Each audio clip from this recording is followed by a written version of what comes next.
Hola, buenas tardes. Bienvenidos.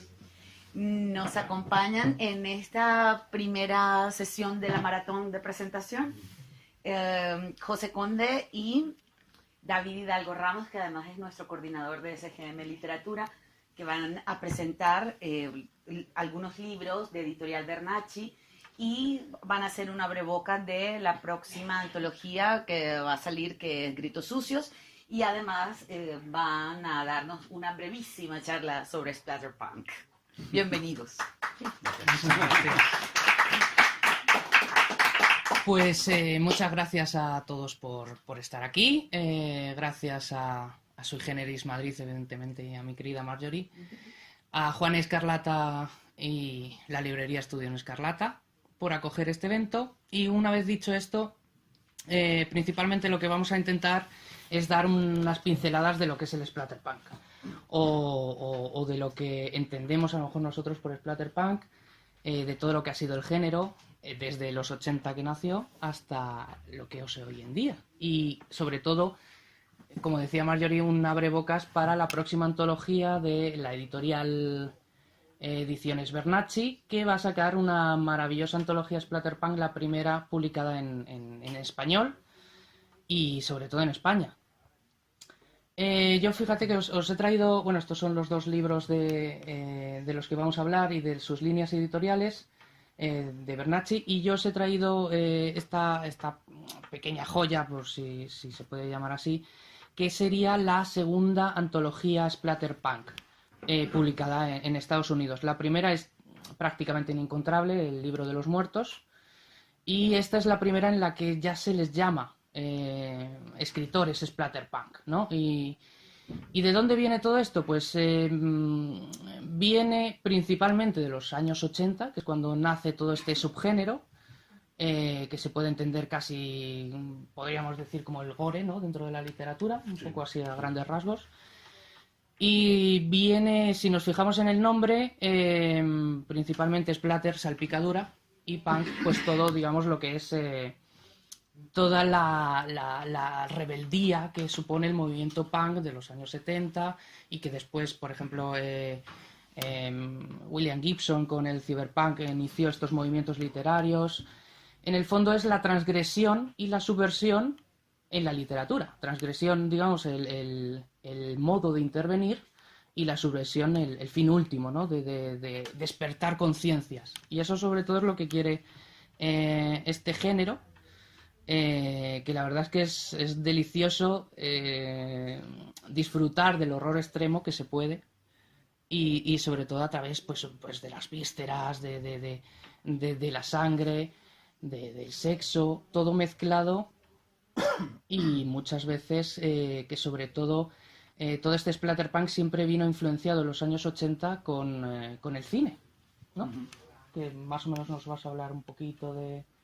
Sí, bueno, es que claro, aparte del término splatter, como bien has dicho, proviene directamente del cine. O sea, el término splatter lo acuñó Josa Romero, refiriéndose a su película El amanecer de los muertos. Él la definía como un splatter.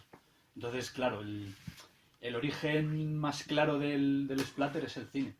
Y yo lo considero, por ejemplo, que el splatterpunk es el gore en literatura. Luego, claro, el gore tiene muchas vertientes. Quiero decir, es un recurso estético, pero el gore es más que nada el mostrar una violencia gráfica, pero es un recurso estético, quiero decir, no es simplemente temático. O sea, puede haber un gore humorístico, puede haber un gore, digamos, más dramático, puede haber un gore más existencialista. Es decir, hay muchos subgéneros, o sea, muchos subgéneros, muchas temáticas dentro de este recurso estético. Sí. O sea, para mí sería más bien un recurso estético, no de contenido. Sí, no. Y de hecho, cuando has hablado pues de todos los géneros, también incluso David Cronenberg, ¿no?, tiene mucho que ver con la nueva carne. Yo, por ejemplo, lo recuerdo en Videodrome. Bueno, hay que hablar que es 1986 cuando ya se forma el grupo original de escritores, ¿no?, de Splatterpunk, y de hecho ellos mismos se declaran fan incondicional de todo este tipo de películas, ¿no?, del gore, del slasher, del horror extremo de los 80. Y bueno, hay un abanderado, digamos, luego vuelvo a cine, que estaba pensando. Es inevitable. Sí. Hay un abanderado que es Clive Barker, que en 1984 publica el primer volumen de los libros de la sangre. Y claro, es fundamental para todos estos escritores. Ven el horror que hace Clive Barker con esos relatos maravillosos. A mí me encanta. Por ejemplo, El tren de la carne de medianoche, que está incluido aquí. Jessica S., Su voluntatis testamento, creo que se llama en castellano. Terror, también un relato de Clive Barker. Y todos ellos empiezan a ver que tienen esas pulsiones en común, ¿no? Esa forma de ver la literatura como una forma de transgresión, ¿no? Que es lo que decía antes, de sobre todo de hacer el tabú, varios tabúes, el epicentro de su narrativa, ¿no? Y volviendo otra vez al cine, a Cronenberg, yo me acuerdo en Videodrome, que no me acuerdo muy bien, será el 86, por ahí. Totalmente. De hecho, hay una parte en la que, no sé si habéis visto Videodrome, pero bueno, sale el profesor O'Brien, creo que se llama, y entonces empieza un discurso y dice algo así como la televisión es realidad y la realidad es menos que la televisión, ¿no? Entonces, en el fondo, el splatterpunk es eso. Ven en la pantalla lo que ellos mismos consideran más realidad que el mundo en el que viven, ¿no? En los años 80. Y además se llaman a sí mismos estos escritores exploradores. Se llaman... no me acuerdo muy bien. Bueno, exploradores como de los límites. Ellos siempre quieren ir buscando traspasar los límites, ¿no? Que hay más allá. Además, en los 80, ya no solo por esa rebeldía del punk, ¿no? Sino que en los 80 ya empiezan a estar cansados del mundo académico de esos años. Bueno, y de estos años también, ¿no? Todavía quedan muchos dinosaurios académicos que están muy centrados, sobre todo en estudiando, digamos, los géneros literarios, de encasillarlo todo, de que todo tiene que ir, si es novela, si es relato largo. Yo recuerdo una vez viendo qué diferencia relato largo o relato corto de novela corta y tal. A veces es el número de páginas, que es algo que me dices, bueno, realmente no tiene nada que ver, ¿no?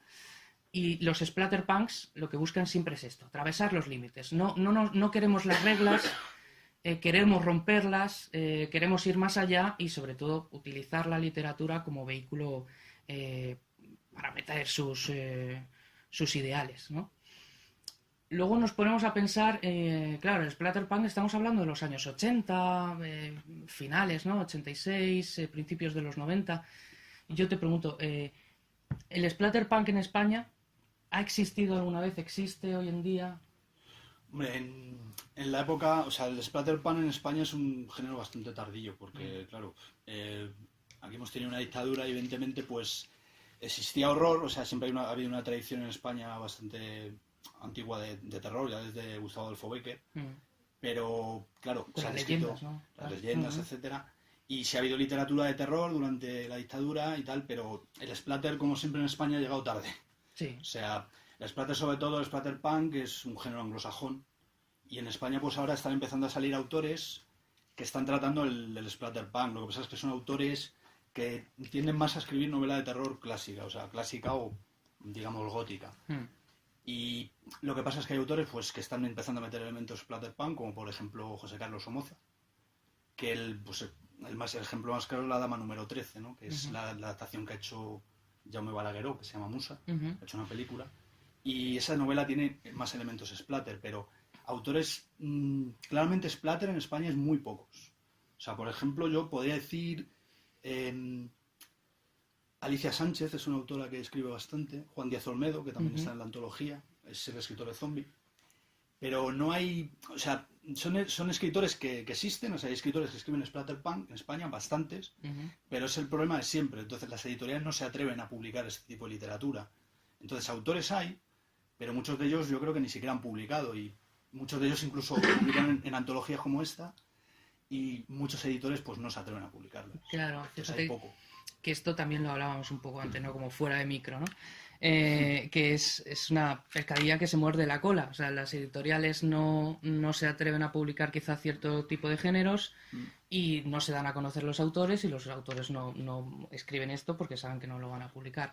Entonces, claro, es un poco complicado bueno, aquí en España siempre llega todo tarde, como tú dices, y el splatter no iba a ser menos. Pero fíjate que, claro, yo creo que también hablamos muchas veces de splatterpunk, ¿no? Justamente encima antes que acabo de decir lo de no encasillarse. Pero el splatterpunk yo creo que siempre ha existido, ¿no? En el fondo. O sea, quiero decir, siempre ha habido como una pulsión de atravesar los límites. No exactamente a lo mejor utilizando sangre, sexo. Bueno, quizá tenemos el ejemplo de Sade, ¿no? De finales del siglo XVIII con los 120 días de Sodoma. Que de hecho también se ve un poco esa transgresión en la versión de Pasolini de Saló.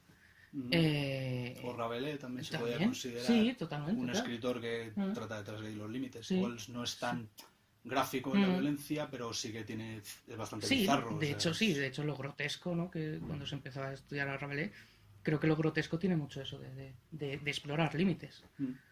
Y bueno, no sé si quizá más autores contemporáneos, no tanto en el ámbito nacional, sino en el internacional. Bueno, yo hablo de Clive Barker, que quizá es uno de los primeros, ¿no? Que se dedican a este tipo de literatura. Jack Ketchum también, Poppy Z. Bright. Totalmente, bueno, que son los primeros que empezaron a aparecer en las antologías americanas, anglosajonas. Pues a partir de ahí es cuando se empezó a acuñar el término splatter. O sea, lo acuñó David J. Shaw, creo que era. Y guionista del Cuervo. Sí, justo. Me acuerdo de... Y muchos de sus autores pues no estaban de acuerdo con esa etiqueta, ¿no? No querían ser splatterpunk. Ellos escribían en este estilo, pero simplemente era por una cuestión estética, lo que decía antes. Claro. Que no es algo que digas, voy a escribir splatterpunk. Simplemente, pues lo escribes como no dices, me voy a poner a escribir una novela splatter. Simplemente, pues es algo que sale. Y por eso estos autores, pues no queremos escribir splatter, no sea que no vayan a encasillar. Renegaban un poco de eso. Claro, sí, yo supongo que también es un poco el peligro de contra lo que luchaban, que al final se meten ellos en la lucha de etiquetas, ¿no? No ser de... No quiero que me etiqueten, pero bueno, oye, mi nombre es una etiqueta, ¿no? Entonces es el problema también muchas veces. Claro, es que aparte del tema de los géneros, luego tienen una vertiente más que nada comercial, yo creo. Sí. O sea, es el librero, o sea, al editor le resulta más fácil identificar un libro y decir, pues yo quiero publicar steampunk o quiero publicar ciencia ficción, directamente es más sencillo. Lo que pasa es que, claro, muchos de estos autores escriben tanto ciencia ficción como terror, como... Es decir, incluso son géneros fronterizos. Escriben en una misma novela, mezclan varios géneros. Es decir, es que la etiqueta del género, claro, encorseta mucho al escritor. El escritor, lo que he comentado antes, tú no dices, me voy a poner a escribir una novela de ciencia ficción. Te sale, simplemente. Entonces el género, yo creo que es un hándicap para el escritor. El escritor lo que quiere es escribir con total libertad. Y si coincide que está en un género, pues de acuerdo. Pero buscarlo, yo creo que eso es más una cuestión comercial. Y ha pasado un poco eso con el splatter también. Sí. Y de hecho, en el splatter también se mezclan muchas cosas, ¿no? Por ejemplo, también hay muchos elementos escatológicos, ¿no? Y quizá, digamos, un cuento escatológico no tiene por qué ser splatter, ¿no? Para que nos entendamos. Claro, es que el tema de la escatología, lo que comentábamos antes, que se mezcla mucho con el splatter. Es decir, como todavía no hay un género que sea escatología, pues llamamos la poppy punk o sit punk o no sé cómo llamarlo. Sí. Pero la escatología, o sea, lo que es la novela, digamos, bizarra, entre comillas, bueno, pues el bizarro es también fronterizo con el splatterpunk. Entonces, claro, en el splatter se mete un poco todo lo que es extremo, todo lo que es gráfico, o sea, lo que es la violencia, el sexo, escatología gráfica. Bueno, el sexo sería más bien pornografía, pero claro, también las novelas splatterpunk tienen mucho de pornográfico, muchas de ellas. Entonces, pues decía que es muy difícil, o sea, que no es muy justo definir a un género como esto es splatter. Claro, pero fíjate que creo que has dado tú en el clavo en decir lo gráfico, ¿no? Creo que en lo gráfico se basa mucho del splatterpunk. Sí, porque el recurso estético es ese, es mostrar algo de forma gráfica, pues para producir un efecto simplemente porque es una obsesión que tiene el escritor. Totalmente. Desea mostrarlo de esa forma y de esa forma pues cree que su historia va a funcionar mejor. No es una cuestión... Hombre, puede haber escritores que escriban por una cuestión comercial, o editores que te pidan, oye, méteme más carnaza, que quiero vender este libro, Sí. y ellos pues meten ahí más sexo, más violencia, pero hay muchos escritores, por ejemplo, yo que sé, Ketchum o Barker, son escritores que utilizan el splatter pues porque es su forma de ver el mundo, o sea, es su universo se basa en el splatter, o sea, no es que digan, no, voy a vender más libros, o sea, Barker, el caso de Barker, yo creo que es muy claro, sus obsesiones están plasmadas, y da la casualidad de que están plasmadas mediante el splatterpunk, pero es un tema de que Clive Barker tiene su universo, o sea, Sí, no sí. es que busque vender libros, que los vende, pero yo creo que es su universo personal. Sí, ¿no? Y de hecho desde que comenzó, no me acuerdo cómo se llamaba su primera novela, creo que tiene algo que ver con cartas. El título tiene... Maldiciones, Sí, o uno anterior, no sé, no recuerdo, pero quiero decir, desde el principio siempre ha buscado además como salirse un poco de la tangente, ¿no? Y buscar siempre a través de la violencia expresar un tipo de estilo propio, que lo hace tan claro, tan característico. Pero si te parece, pasamos un poquito a hablar de la antología, de la antología Splatterpunk, de la que tú participas, y cuéntanos un poco quiénes son los autores o cuántos autores pertenecen a ella. Bueno, son 11 autores y os voy a decir la lista porque es que tengo que usar la chuleta, o sea, porque son nombres complicados. La antología tiene una portada de Robert Morgan, que es un artista inglés, pues hace cortometrajes y también pues hace ilustraciones y hace diseños hace muñecos y tal, y es un artista bastante interesante. El prólogo es de Alberto Ávila Salazar, que está aquí, que le conoceréis porque trabaja también en SGM, y tiene un epílogo de Vicente Garrido, que también es bastante conocido, es un criminólogo, psicólogo, sale mucho en Cuarto Milenio y tal, la gente lo conoce mucho por la televisión. Y bueno, los autores son Bob Rock, bueno, que suscribe, Fernando Codina, Sergi Soler Blanch, Juan Díaz Olmedo, que es autor de Zombie también, Fran Mateu, Francis Novoa, Ariel S. Tenorio, Franciscus Mitlantecutli Camazot y Lou Wild, debe ser mexicano. O sea. Montezuma, sí. Sí, son porque, 11 autores. Claro, una cosa que no hemos dicho es que la antología es internacional, ¿no? Es en español, autores, pero son autores ahí de Hispanoamérica, de Japón, creo que también. No, Japón no. ¿No? Creo que no. Ah, vale. Argentina, sí. Sí. México me parece también. Sí, este chico debe ser mexicano. Sí. Y bueno, en unos meses estará publicada a la venta. En el invierno, creo. Unos meses. Suena ¿no? muy poético, pero sí, no. tengo entendido que es en invierno. Pero es porque el calor de la sangre es para entrar en... Sí, en porque calor. es que si no, como sea en verano, vamos a reventar. Porque tiene emociones fuertes, o sea, aparte cada relato es muy distinto. Sí. O sea, hay un rollo de escatología también, hay cosas más conceptuales, menos sangrientas, pero también violentas. Hay bastante variedad. Una edición además muy cuidada. Y está inscrita dentro de la línea editorial de Bernacchi de Puño Sucio, que su primera publicación dentro de esta línea es la novela de Zombie, que podéis adquirir aquí, de Juan Díaz Olmedo. Que tú nos puedes hablar más de Zombie. Sí, bueno. ¿Sí que es? Sí, porque conozco a Juan Díaz Olmedo, he estado en la presentación y bueno, la novela de Olmedo pues es splatter, se puede considerar splatter, pero claro, él trata una parte de violencia gráfica, o sea, el tema de la novela es, digamos, son enfermos terminales que pues luchan en combates de violencia extrema, porque son gente que no tiene nada que perder y considera que la mejor forma de aprovechar sus pocos días de existencia pues es mediante combates extremos que se anuncian en la Deep Web, es decir, es como un submundo que existe en nuestra sociedad, pero no se habla apenas de él, ¿no? Y entonces el tratamiento de Juan Díaz Olmedo pues es una novela muy gráfica y de un lenguaje muy sencillo, o sea, como suele escribir él. Y, como digo, es una novela, pues eso, no es exactamente splatter, no es gore como estamos acostumbrados a ver una película de sangre porque es por sangre, sino que es más social, o sea, tiene un tema más de explorar esos submundos que hay en la sociedad, en los cuales pues se hacen auténticas barbaridades y son, o sea, eso es gráfico, pero es gráfico en la realidad. Sí. Es decir, no sé si Juan ha vivido este tema, o bueno, supongo que se habrá documentado sobre él, pero vamos, tiene bastante realidad, o sea, lo que estremece de la novela, o sea, no está hablando de algo, puede tener su parte de ficción, evidentemente, tener su parte de ficción, pero tiene una base bastante real. Claro, porque de hecho, tanto Zombie como la antología, que, como digo, se inscriben en esta línea editorial de Puño Sucio. Puño Sucio siempre lo que intenta es un poco de lo que hablábamos del splatter, ¿no? En el caso de esta línea editorial, publicar aquello que quizá nadie se atreve, entre comillas, ¿no? Porque a lo mejor es mucho más explícito, mucho más violento, mucho más sangriento. Y ahí está, la novela merece muchísimo la pena.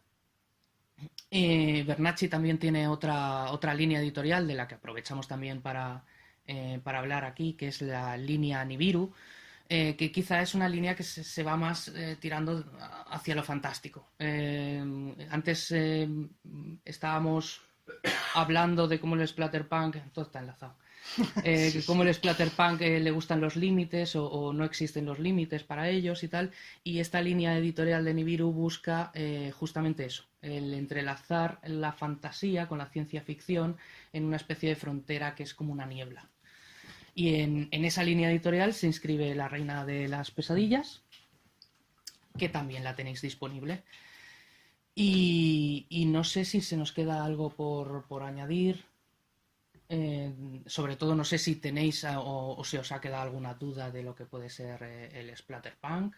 El tema da para más, pero... El tema da para mucho, sobre todo si nos metemos, por ejemplo, en cuestiones de cómo llegó a influenciar el cine, ¿no? Porque es algo muy curioso que quizá no ha pasado tanto con otro tipo de géneros literarios, me refiero, que el cine, digamos, que es algo vehicular, ¿no? Completamente, que no surge, digamos, el movimiento literario por un lado, sino que a partir del cine van cogiendo o una idea o una forma de narrar. De hecho, hay muchos relatos de splatterpunk que hacen mucho uso de como si fueran planos cinematográficos. Al inicio, John Skip, por ejemplo, y Craig Spector, que fueron los primeros que hicieron la primera antología splatterpunk, hacen mucho uso de esto, de los capítulos. Son capítulos muy cortos y muestran simplemente una escena como si fuera un encuadre, ¿no? Como un encuadre cinematográfico.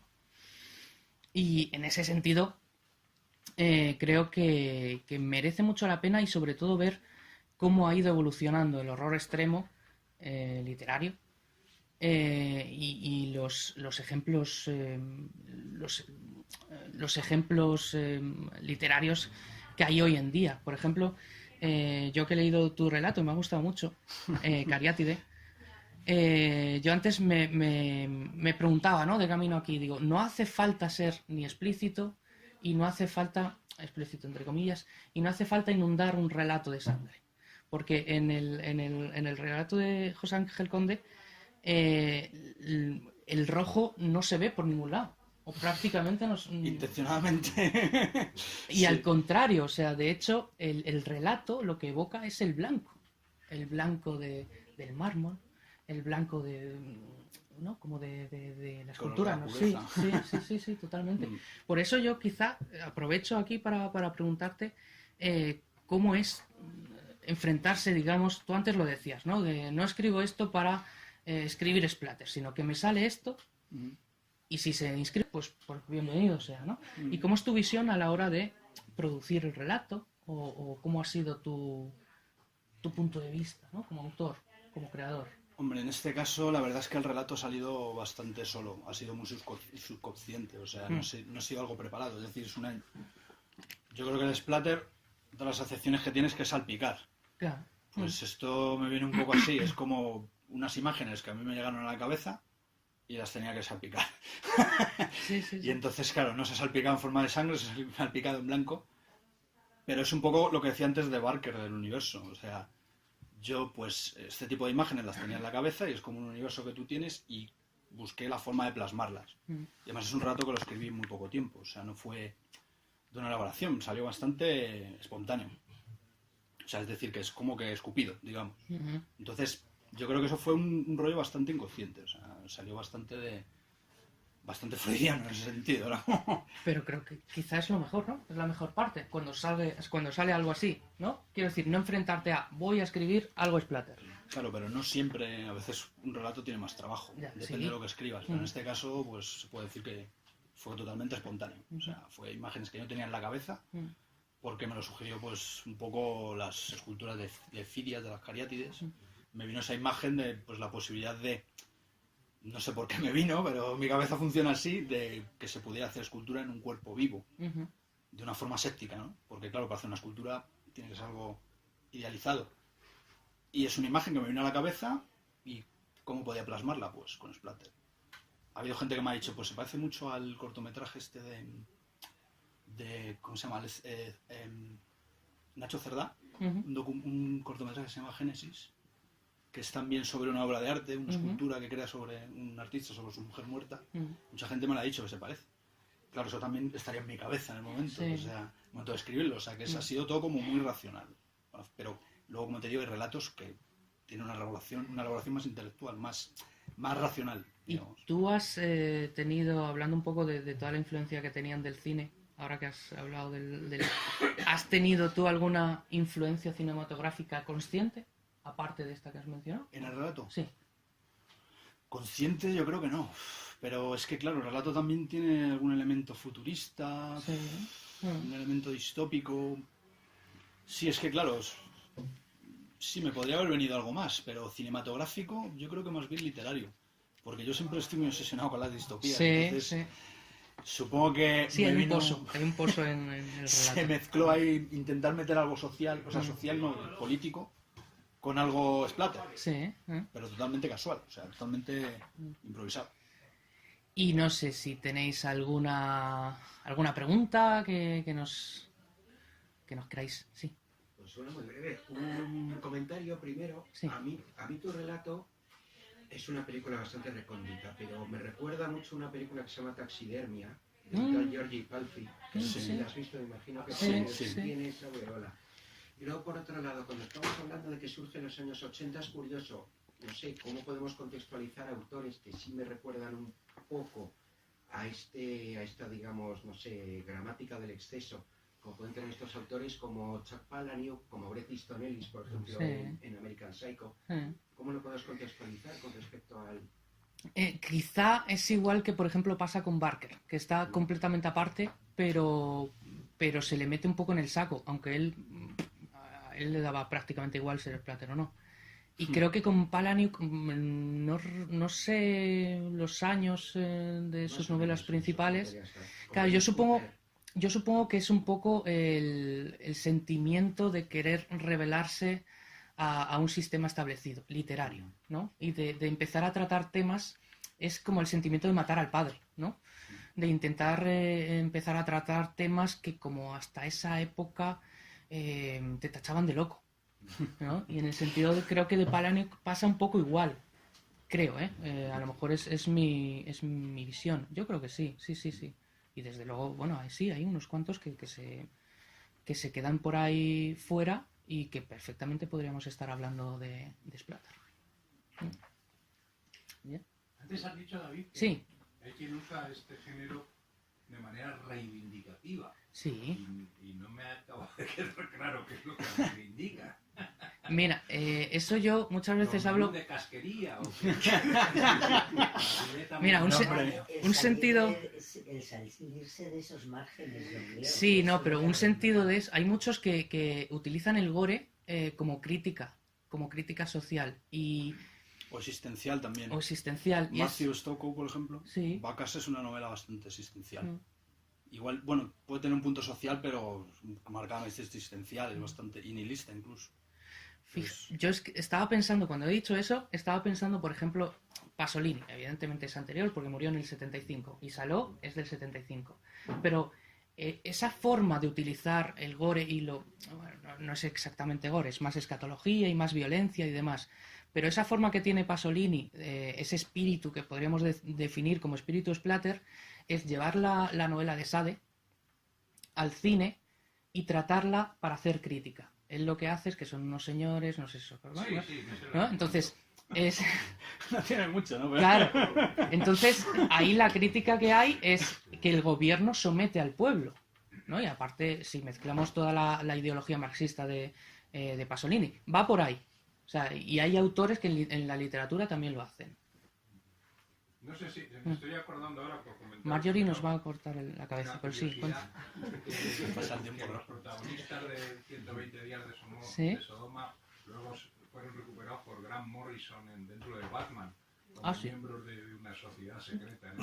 No. Puede ser, porque Grant Morrison... El obispo y el... Sí. Toca todos los palos, Grant Morrison. Bueno, muchas Pues gracias. muchísimas gracias. Gracias. Se pasa rápido. Sí. Sí. Continuamos con Diodati.